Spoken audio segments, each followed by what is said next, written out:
Bonsoir. Je vais vous laisser le temps d'arriver. Je vais essayer de me connecter aussi sur mon ordinateur. Tac, tac, tac. Alors, est-ce qu'il y a quelqu'un? Faites-moi un petit coucou quand vous arrivez, que je sache qui est là. Je regarde. Je vous laisse le temps d'arriver. J'étais un peu en retard, mais peut-être le serez-vous aussi. Bonjour Andrea. Comment vas-tu en ce samedi soir?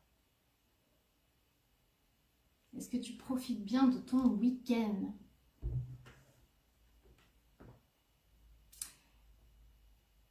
Alors, n'hésitez pas à me faire un petit coucou pour me dire que vous êtes là, que je sache si ça fonctionne bien aussi au niveau du son, de l'image.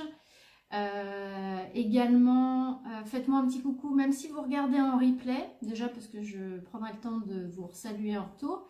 Et puis, ça me permettra de savoir s'il y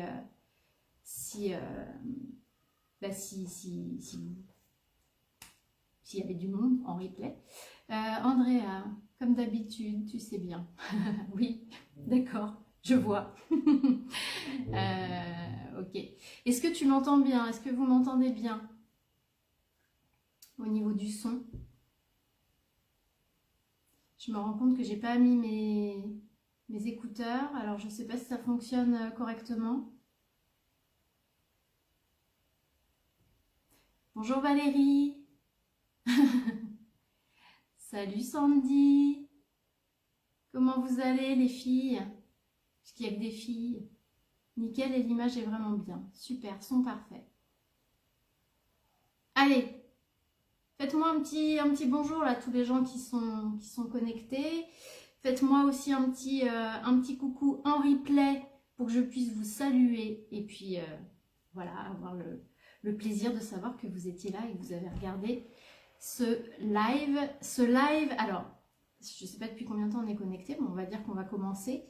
J'avais envie de vous parler des limites. Impec Valérie, super. J'avais envie de vous parler des limites. Alors, contrairement à la photo que j'ai postée hier, c'est pas du tout Loumi qui m'a appris, quoi que si, elle pourrait m'apprendre à poser ses limites en prenant son temps. Ah, super Sandy. Coucou Annie, j'espère que ça va, que tu vas bien. Donc j'avais envie de vous parler des limites parce que souvent on ne se pose pas la question de savoir si on connaît ses limites et de savoir si on les pose réellement. Et c'est un sujet qui revient souvent dans les... Coucou maman. C'est un... Hello Delphine. C'est un sujet qui revient souvent dans les... J'espère que tu vas bien Delphine. Qui revient souvent dans les séances à un moment donné parce que connaître ses limites, c'est se connaître soi. Et puis savoir les poser, c'est aussi l'affirmation de soi et l'amour de soi. Et surtout, c'est parfois s'exposer à des relations qui peuvent devenir un peu compliquées avec les personnes qu'on a en face de nous. Donc, je voulais juste vous rappeler déjà, même si à chaque live j'en parle, vous savez que c'est mon truc, les blessures, mais c'est vraiment en lien avec les blessures. Notre âme, elle vient s'incarner sur Terre, notamment pour vivre des expériences qui vont lui permettre d'évoluer. Elle va le faire à travers nous, notre personnalité et tout ce qu'on est ici sur Terre. Et donc notre âme, elle vient expérimenter ça. Ce qui fait que l'univers, notre inconscient, tout un tas de... Bonjour Angélique, si je ne me trompe pas, hein, je crois que c'est Angélique. Coucou, bienvenue. L'inconscient, l'univers vont finalement nous amener constamment au cours de notre vie des situations, des personnes qui vont nous amener à travailler ces blessures. Les blessures, c'est un peu finalement comme une boule à facettes. Vous savez, ces boules où il y a plein de petits miroirs dessus. Il ne suffit pas de travailler une blessure pour que, pouf, elle s'en aille. La réalité, c'est qu'une blessure, elle comporte tout un tas de petits miroirs qui vont aller, du coup, travailler avec la vie dans différents domaines de nos vies, avec différentes personnes, sous différentes formes. Et ces blessures, on va y être... C'est pas qu'on va être... On va être tout le temps confronté à des situations qui vont nous amener à travailler ces blessures-là. Et ça va se passer tout au cours de notre vie. Il ne faut pas chercher à les effacer. Après, on ne peut pas. De toute façon... après, il y a deux manières de le voir. Et c'est là que je trouve que c'est hyper chouette. C'est soit on se dit, ah, bien sûr, il y a des blessures qui sont extrêmement compliquées et ce que je dis là sur la manière dont on voit les choses, ça peut aussi ne pas s'appliquer selon les situations. Soyons clairs, il y a des choses qui sont de l'ordre de choses tellement terribles que c'est compliqué de le voir positivement. Donc attention à ce que je dis et surtout ne vous méprenez pas sur mes propos. Donc, si on part sur les blessures, il y a deux manières de le voir. C'est-à-dire, soit je me dis, ben, en fait, je suis en train de subir, mais il m'arrive que des trucs comme ça, quoi. C'est pas possible. Je tombe toujours sur des mecs comme ça. Je tombe toujours sur des nanas comme ça. Je me retrouve dans toutes les boîtes avec cette situation-là. À chaque travail que je prends, j'ai beau changer de travail, je tombe toujours sur un chef comme ça. J'ai des amis qui sont comme ci, comme ça. Enfin, heureusement, tout ça ne se cumule pas, hein, mais coucou Amélie, j'espère que ça va. Je te remercie d'être là, je sais que tu es occupée aujourd'hui. Donc, j'ai perdu le fil de mon truc. Donc, on peut se dire, voilà, je subis plein de choses et le prendre négativement. Ou alors, on peut se dire, et c'est ça qui est chouette, c'est non, en fait, je suis venue vivre quelque chose.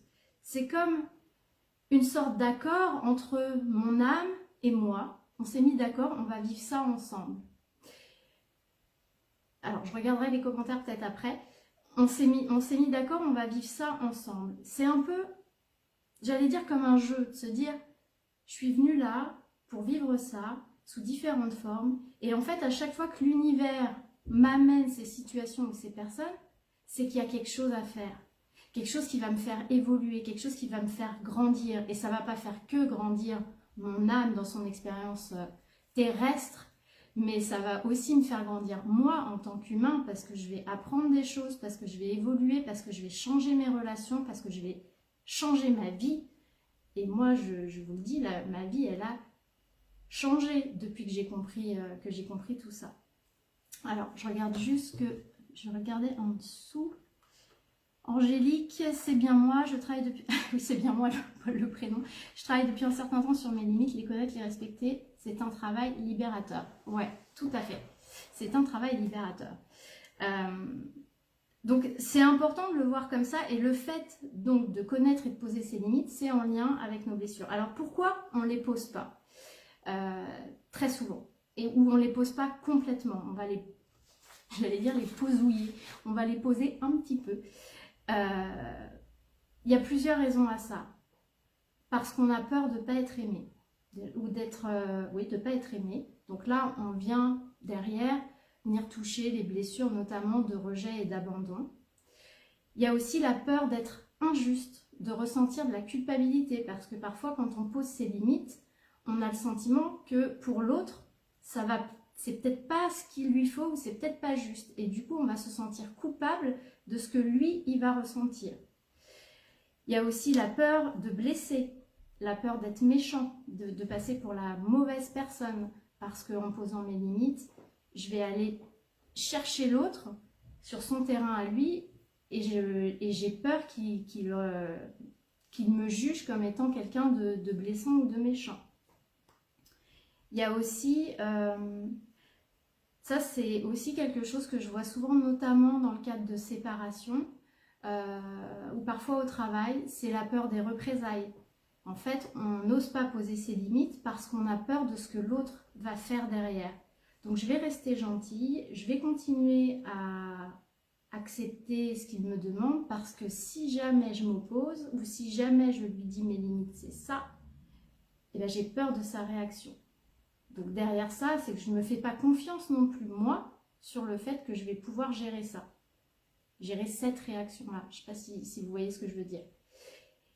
Donc la peur des représailles, ça arrive souvent dans le cadre de séparation, notamment quand il y a des histoires d'enfants, etc. Il y en a un qui n'ose pas poser ses limites vis-à-vis de l'autre parce qu'il a peur qu'on lui enlève la garde de ses enfants ou qu'il y ait des représailles sous une forme de financière, par exemple. Il y a une autre raison au fait qu'on ne pose pas ses limites, c'est qu'on peut ne pas les connaître. Et ça arrive aussi souvent. Je pense notamment aux personnes qui ont subi des violences quand ils étaient enfants. Notamment ceux qui ont subi les violences d'un parent et l'autre qui n'a pas pu ou su, peu importe, il n'y a pas de jugement, protéger son enfant. Et du coup, l'enfant qui, lui, a subi cette violence, n'ayant pas pu voir dans le regard de l'autre parent où était la limite, puisque l'autre parent ne fixe pas la limite et laisse faire, en fait, cette personne-là, devenue adulte, ne sait plus où sont les limites, ne sait plus à quel moment ça n'est plus juste ou c'est juste pour elle. Donc, au-delà du fait, et ça...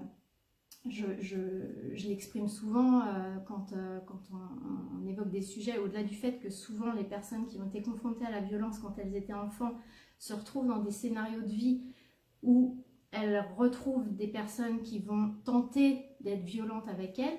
En fait, ça va en plus se reproduire d'autant plus que les limites, elles ne les connaissent pas. Voilà. Est-ce que c'est clair pour vous au niveau du pourquoi on pose pas ses limites? J'ai toujours un décalage entre mes questions et les réponses. Coucou Aurélie, je suis contente de te voir. Moi aussi, je t'envoie un cœur. Oui, c'est clair, oui. Vous n'hésitez pas si vous avez des questions ou si vous voulez partager aussi... peut-être des choses que vous avez vécues, hein, sans rentrer forcément dans votre intimité. Tout à fait. Et derrière ça, alors je continue. Du coup, derrière les blessures, c'est très clair, dit Delphine. Tant mieux. Merci Delphine. Derrière les blessures qui sont en jeu, il y a aussi les injonctions. Parce que quand on est enfant, et vous êtes parents pour la plupart d'entre vous, je suis parent aussi, je suis maman, et on transmet à nos enfants des injonctions qui sont plus ou moins, qui sont soit exprimées directement, soit qui sont sous-entendues. Peu importe la forme, mais en tout cas, l'enfant reçoit des injonctions. Et on a tous reçu des injonctions du type « sois gentille »,« fais plaisir »,« arrête de faire des caprices »,« on ne dit pas non ».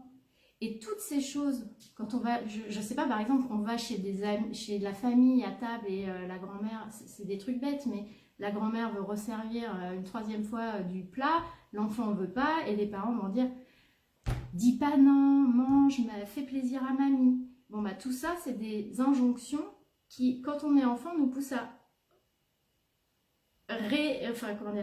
refouler à l'intérieur de nous nos limites, ce qui nous semble juste pour nous. Et finalement, ce qu'on apprend à faire, c'est à faire passer le besoin de l'autre et à faire plaisir à l'autre avant de se poser la question de savoir ce qui est juste pour nous.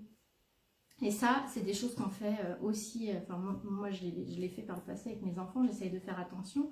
Puis maintenant, ils sont beaucoup plus grands, mais j'imagine que vous aussi, en tant que parent, parfois, vous vous rendez pas compte, mais vous transmettez ce genre d'injonction à vos enfants.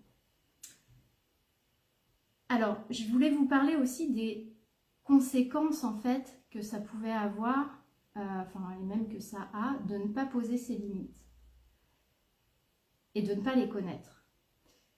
Déjà, le truc, c'est qu'on va maintenir un scénario. Parce que ne pas poser ses limites, c'est toujours dans un cadre interrelationnel. relationnel, hein, c'est avec d'autres personnes. Quand on ne pose pas ses limites, on maintient un scénario.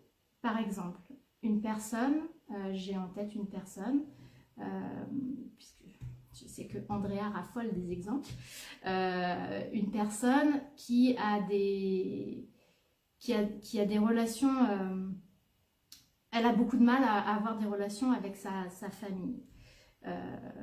Liées à son histoire d'enfance, c'est compliqué pour elle. Et la seule façon en fait qu'elle arrive, qu'elle a réussi en fait à mettre en place pour garder un petit lien avec sa famille, c'est de rendre des services. Donc en fait, elle est dans un système de fonctionnement où elle rend service pour obtenir un petit lien avec sa famille. Et finalement, elle fait passer le besoin de sa famille avant ses propres limites et ses propres besoins à elle. Elle ne va pas s'écouter et elle va faire plaisir. Mais au final, en faisant ça, elle maintient un scénario. C'est-à-dire que tant qu'elle ne va pas sortir de ce scénario, il n'y a aucune raison que les personnes en face changent leur comportement à eux. Aucune raison. D'autant plus que souvent, quand on a comme ça des failles par rapport à nos limites, si elles sont profondes, on va avoir tendance à attirer des personnes qui vont être dans la domination ou dans la manipulation. Donc ces gens-là, ils rentrent dans un scénario. Vous savez, on peut aussi parler du triangle de Karpman, le triangle bourreau, sauveur et victime. Ben, si on n'apprend pas à poser ses limites, on va tout le temps rester dans la victime ou dans le sauveur. Parce que le bourreau, lui, il va nous faire alterner d'une position à l'autre. Un coup on va être victime, on va se laisser faire, on va se soumettre et on va oublier nos limites, on va laisser de côté. Et puis l'autre coup, on va les oublier mais pour aller le sauver parce que lui il nous fait croire que c'est comme ça qu'on va lui faire du bien.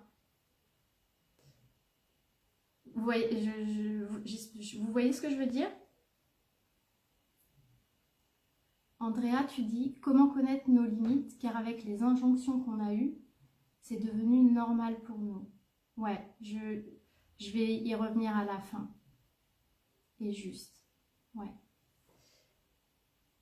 Donc, l'autre, il sent qu'il y a une faille. Donc, on va attirer à nous des gens qui vont avoir tendance à vouloir nous manipuler, nous dominer, utiliser des stratagèmes. Et nous, on va avoir tendance à donner, à accepter, à se soumettre. Les autres conséquences, bah, c'est qu'on s'oublie, ce que tu dis, Andrea, c'est-à-dire qu'à un moment donné, on ne sait même plus ce qui est juste pour nous et on ne sait même plus qui on est, on ne sait même plus ce dont on a envie quelque part. Et c'est souvent le cas d'ailleurs dans les relations amoureuses, c'est-à-dire qu'à un moment donné, les gens ne savent plus avec quel genre de personne ils ont envie d'être, qu'est-ce qu'ils méritent aussi comme relation, parce que souvent dans les relations amoureuses, en tout cas... et d'ailleurs, c'est aussi le cas il y a de plus en plus de personnes célibataires aujourd'hui, et on se rend compte que les gens célibataires vont avoir tendance à s'oublier, à se modeler en fonction des personnes qu'ils ont en face d'eux pour essayer de plaire, etc. Et donc, ils vont plus être eux-mêmes, ils vont plus être en phase avec qui ils sont, et du coup, ils savent plus quelles sont les bonnes personnes en face pour elles. Et ce qui va aussi souvent arriver, et notamment dans le cadre du travail, c'est que on va en arriver à dépasser tellement ses propres limites sans s'en rendre compte qu'on va craquer, on va péter un câble. C'est ce qui arrive dans le cadre des burn-out notamment. Et pourtant, je ne sais pas si ça vous est arrivé, moi j'ai fait un burn-out, donc je vois de quoi il s'agit. Et le fait de dépasser ses limites et de ne pas, à un moment donné, dire stop. Et clairement, hein, c'est parce qu'on est en quête de reconnaissance dans ces cas-là. Je ne sais pas si vous avez remarqué, mais au travail, il y a aussi des gens qui, alors eux, savent très bien poser leurs limites. Je ne sais pas si vous avez ça dans votre entourage, pour ceux qui sont dans les entreprises, mais il y a des gens pour qui c'est nos problèmes. Hein. Ils pointent à 9h, ils pointent, ça existe quasiment plus, mais à 17h, ils s'en vont. Ils n'en ont rien à faire de ce qu'on va penser d'eux, les choses sont très claires, moi je travaille pas le week-end, etc. Vous voyez, vous en avez des gens comme ça dans votre entourage pro? Et ces gens-là, mais tellement, Ouais, et ces gens-là, en réalité, quand on observe, il leur arrive rien, ils sont pas moins aimés. Hein. En fait, la seule différence entre eux et nous, c'est que eux, ben, ils se fichent de savoir ce que les gens vont penser d'eux. Ce qui leur importe, c'est leur équilibre à eux.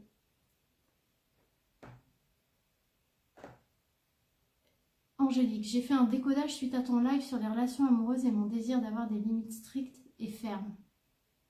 Top! Génial, super. Et ils gagnent en plus. Alors, ils gagnent, ben en tout cas, ils gagnent en sérénité parce que eux, ils sont ok, ils sont sur leur équilibre pro-perso. Et finalement, on ne va pas leur chercher des poux dans la tête plus qu'à d'autres. Quand on ne respecte pas ces limites, les gens ne peuvent pas les connaître. Donc du coup, ils continuent. Moi, quand j'ai fait mon burn-out, j'ai jamais posé mes limites. Donc, on me donnait de plus en plus de travail. Donc forcément, et j'ai ma responsabilité dedans, d'ailleurs, et c'est important d'ailleurs de l'évoquer, c'est-à-dire que quand on est abusé dans nos limites, quand on a en face de nous des gens qui ne respectent pas nos limites, encore une fois, je mets de côté certaines choses très dramatiques. Donc je ne parle pas de violence sexuelle, etc. Mais quand les gens en face ne respectent pas nos limites, c'est qu'on les y autorise. Et ça, c'est hyper important de regarder ça. C'est qu'est-ce que je fais, moi, pour l'autoriser, lui, à faire ça? Ou qu'est-ce que je ne fais pas qui fait qu'il se sent autorisé à le faire? J'ai ma part de responsabilité.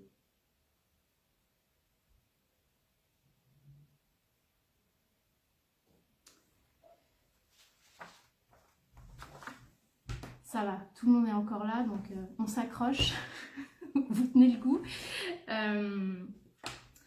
Et je voulais vous parler justement de poser ses limites, ça veut dire quoi? Tout part de nous. Oui, Delphine, effectivement, tout part de l'intérieur. De toute façon, notre réalité extérieure, c'est le reflet et le miroir de notre réalité intérieure. Après, il y a des choses qu'on ne peut pas maîtriser, clairement, mais c'est vrai, Delphine, tout à fait. Donc, qu'est-ce que ça veut dire aussi poser ses limites? Parce qu'il faut aussi le voir de cette façon-là, c'est important pour justement s'autoriser à les poser. Poser ses limites, c'est aussi croire en la capacité de l'autre à les accepter et à les accueillir.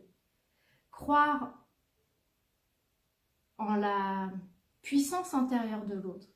Poser ses limites, ça demande de la confiance, ça demande une forme de puissance intérieure.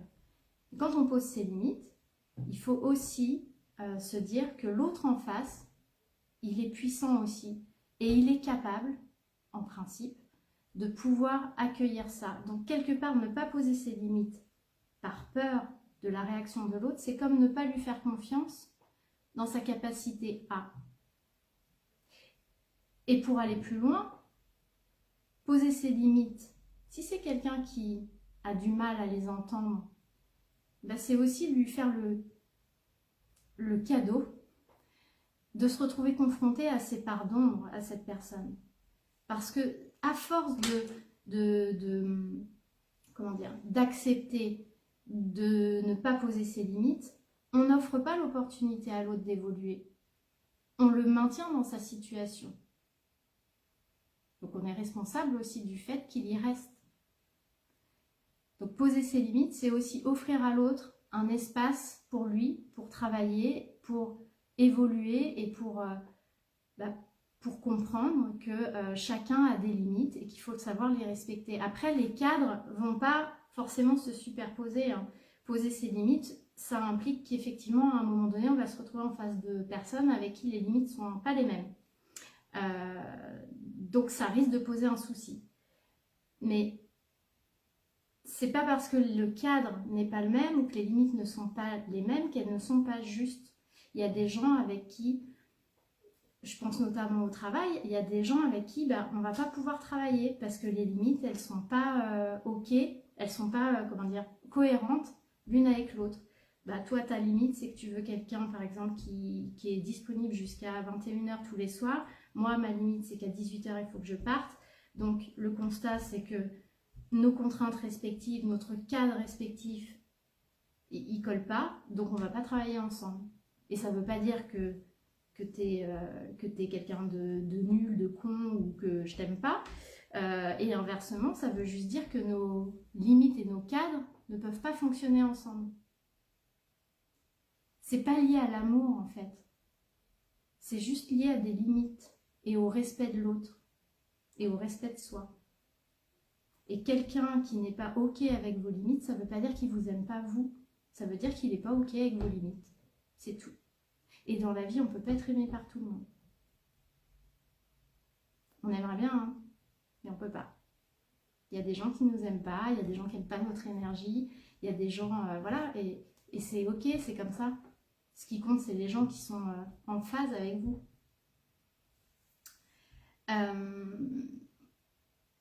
Poser ces limites, du coup, c'est aussi, justement en lien avec ce que je viens de dire, ce que je m'étais noté, mais de vous dire, c'est aussi être aimé par l'autre pour de vrai, en fait. Arrêter de vouloir être aimé parce que on va donner des choses aux autres ou parce qu'on autorise les autres à nous faire à nous faire du mal ou à dépasser nos limites. Non, honnêtement, moi ça me va bien. De quoi tu parles? Je sais pas.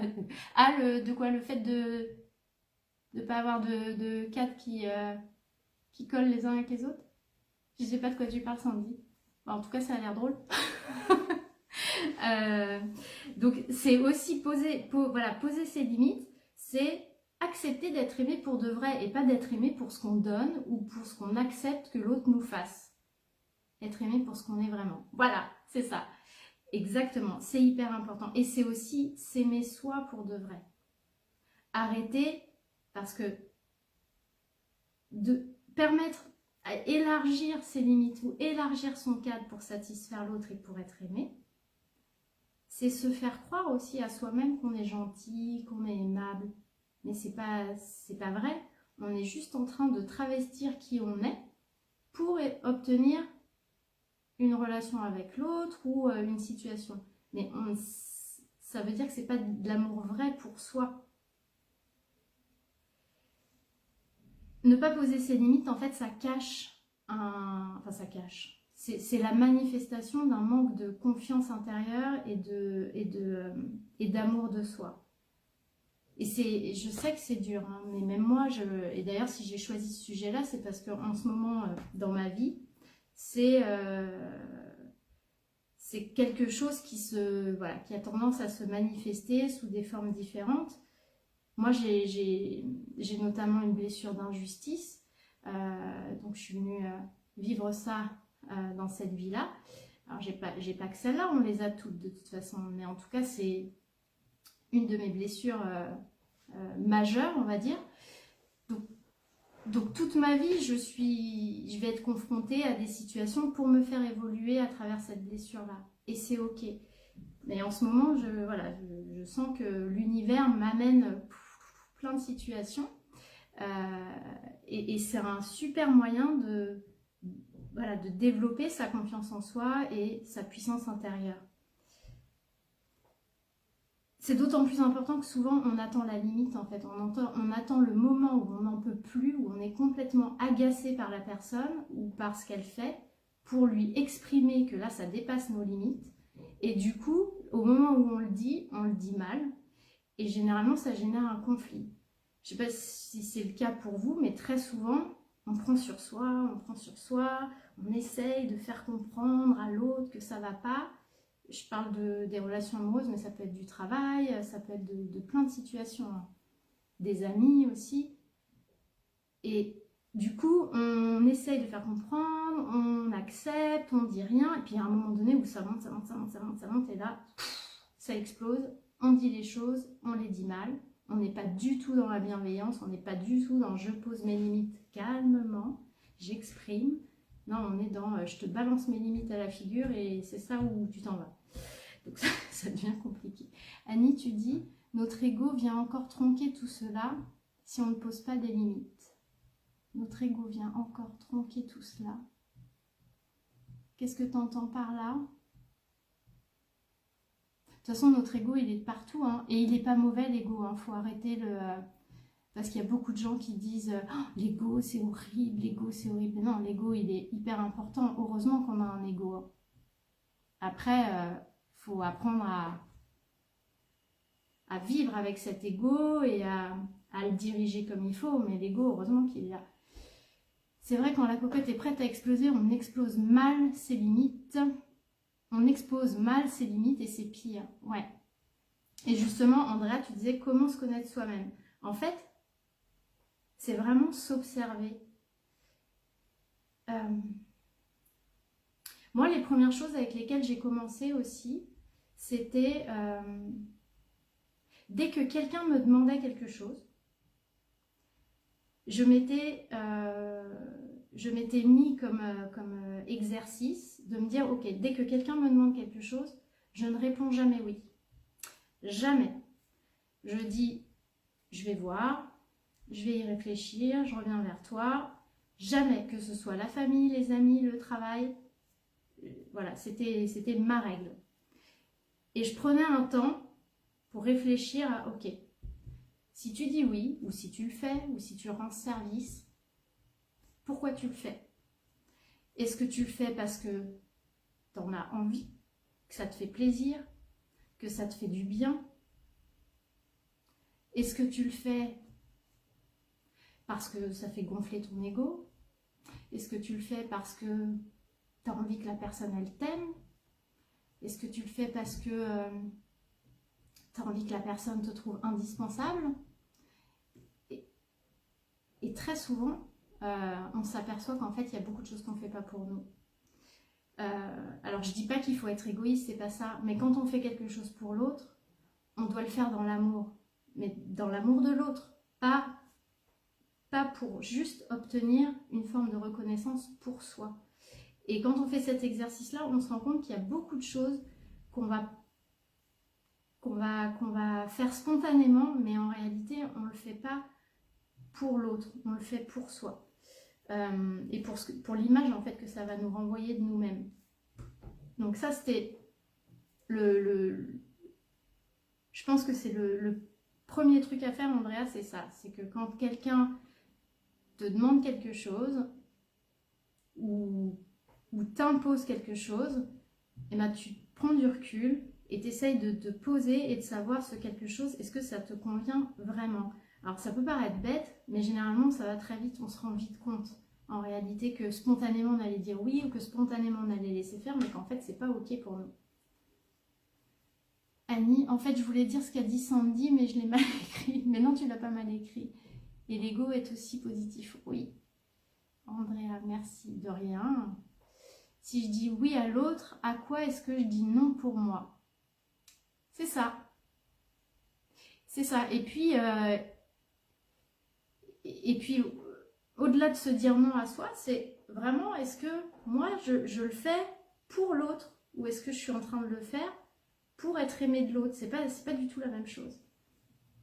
C'est pareil quand quelque chose vous agace, quand vous sentez qu'il y a un truc qui vous titille, que quelqu'un fait quelque chose et que ça vous énerve, prenez du recul et essayez d'aller voir pourquoi ça vous énerve, qu'est-ce qu'il y a qui n'est pas juste pour vous là-dedans.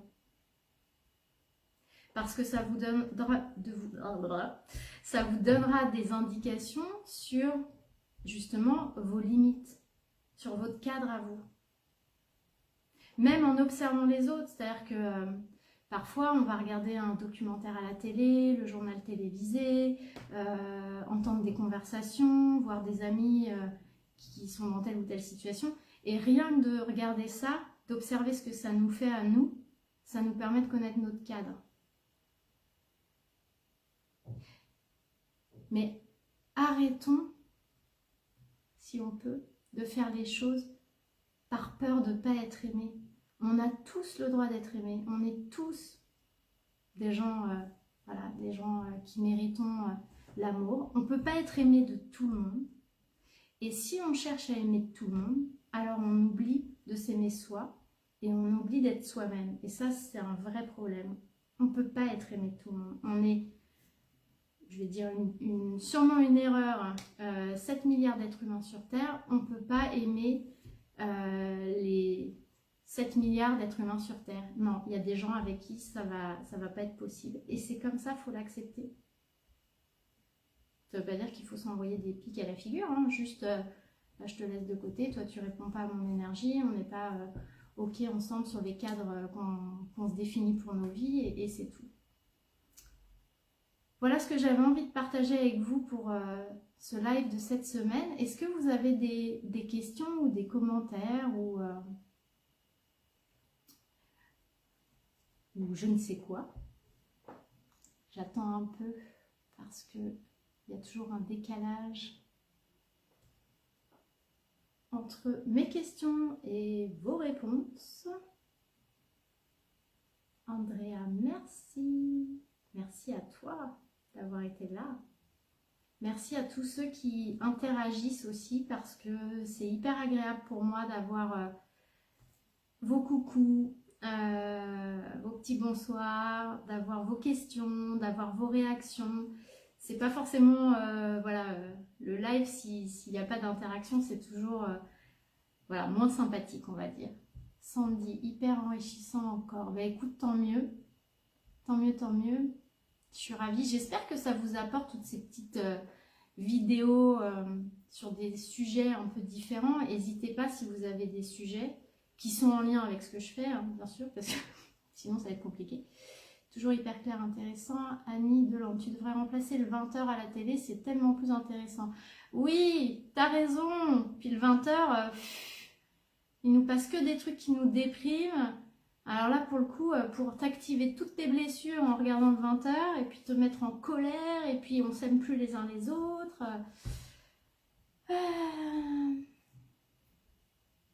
Quel exercice pour réussir dans vos conseils?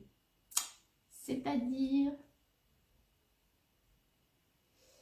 j'ai donné, là alors c'était pas des exercices en tant que tels, Valérie éclairant, merci Valérie, merci beaucoup, merci. Personnellement ça m'apporte, ça m'éclaire, merci Sandy, c'est super. Pour les exercices, ben, c'est ce que je disais il y a 2 minutes, c'est l'observation de soi. Sur, et il y a aussi des exercices qui sont, ça peut paraître tout bête, mais le fait d'écrire. Écrivez les choses comme vous les ressentez. Bah là, voilà, j'ai vu ça, je ressens ça. Et écrivez, laissez couler l'encre. Vous écrivez. Il m'est arrivé ça, je ressens ça, ou il m'a demandé ça, je ressens ça. Et en fait, je me rends compte que si je le fais, c'est parce que blablabla, blablabla, blablabla. Et vous écrivez, vous écrivez, vous écrivez. Et à force d'écrire, vous allez vous rendre compte de tout ce qui revient régulièrement. Vous allez aussi voir que vous allez écrire des choses auxquelles vous ne vous attendez pas et ça va vous permettre aussi de vous y référer plus tard. C'est comme les rêves, moi je vous invite à les écrire et surtout quand c'est des rêves qui sont super comme d'habitude, je suis arrivée en cours de route, ah bah c'est peut-être pour ça. Angélique, merci pour ce live, j'aime beaucoup ton énergie douce et ta simplicité. Oh là là, merci Angélique. Tu peux pas savoir comme ça me touche. Merci beaucoup. Les rêves, c'est pareil. Quand vous faites des rêves qui vous semblent importants ou tellement bizarres, notez-les, mais ne les notez-les. Oh mon Dieu. Ne les notez pas le lendemain matin parce que vous aurez oublié tous les détails, voire tout le rêve. Je sais que c'est compliqué, mais notez-le tout de suite. Vous allumez la lumière, vous vous levez et vous écrivez tout. Et je vous assure que vous serez étonné en les relisant. Déjà, ça vous permettra de faire de l'interprétation de rêve avec un thérapeute qui connaît les symboliques de l'inconscient. Et vous vous rendrez compte, moi je le fais et je l'ai fait beaucoup à un moment donné. L'autre jour, j'ai relu. Mais j'ai juste halluciné sur les détails des rêves et surtout des trucs dont je ne me rappelle absolument pas, mais qui sont énormes. Donc n'hésitez pas à le faire. Est-ce que vous avez d'autres choses ou pas?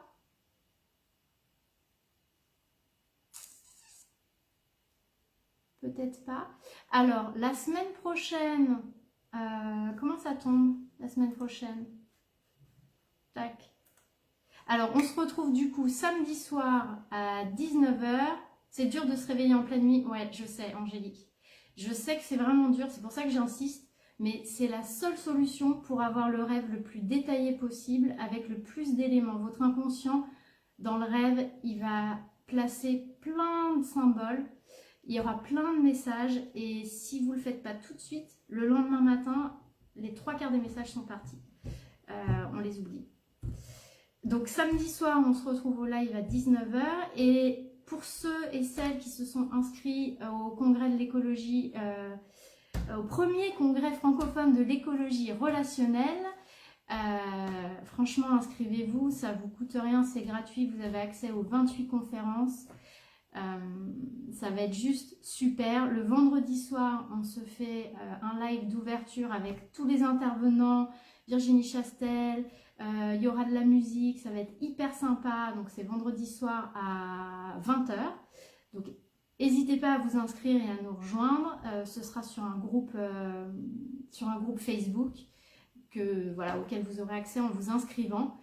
Et donc vendredi soir pour l'ouverture du congrès avec Virginie et tous les intervenants. Et samedi soir, on se retrouve à 19 h pour un nouveau live sur un sujet que je ne connais pas encore. N'hésitez pas à m'envoyer des idées si vous en avez, sinon je me chargerai d'en trouver. Je vous souhaite un très bon week-end et je voudrais vraiment, c'est vraiment sincère, je voudrais vous remercier de votre présence. Si vous êtes en replay, mettez-moi que vous êtes venu en replay, que je sache un peu qui est venu regarder, qui ça intéresse, etc. Et puis, écoutez, je vous embrasse tous bien fort et je vous souhaite une belle soirée et un beau dimanche. À la semaine prochaine.